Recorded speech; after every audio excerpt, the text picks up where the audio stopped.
শিক্ষা সংক্রান্ত আপডেটগুলো পেতে অবশ্যই চ্যানেলটিকে সাবস্ক্রাইব করুন এবং পাশে থাকা বেল আইকনটি ক্লিক করুন।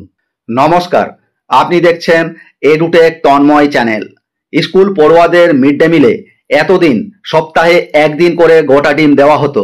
বাচ্চাদের শরীরে অতিরিক্ত পুষ্টির কথা ভেবে এবার থেকে আরও একদিন বাচ্চাদের পাতে ডিম দেওয়ার সিদ্ধান্ত নিয়েছে রাজ্য সরকার। স্কুল শিক্ষা দপ্তর জানিয়েছে প্রতিটি ডিমের দাম পড়বে ৮ টাকা। রাজ্যের ৮৫,৯৩,৭৮৩ জন পড়ুয়া এই সুবিধা পাবে। সপ্তাহে 2 দিন করে বাচ্চাদের এই অতিরিক্ত গোটা ডিম খাওয়াতে খরচ পড়বে মোট ৭৫,৬২,৫৩,৫৩ টাকা। মিড ডে মিল কর্মসূচিতে বরাদ্দ অর্থের একটি অংশ খরচ না হওয়ায় রাজ্য সরকার বছর শেষে সাপ্লিমেন্টারি পুষ্টি নামে সপ্তাহের অতিরিক্ত 2 দিন করে গোটা ডিম রান্না করা খাবারের সঙ্গে দেওয়ার সিদ্ধান্ত নিল। বিভিন্ন জেলার জেলাশাসকদের পাশাপাশি মিড ডে মিলের দায়িত্বপ্রাপ্ত আধিকারিকদেরও এ ব্যাপারে নির্দেশিকা দেওয়া হয়েছে।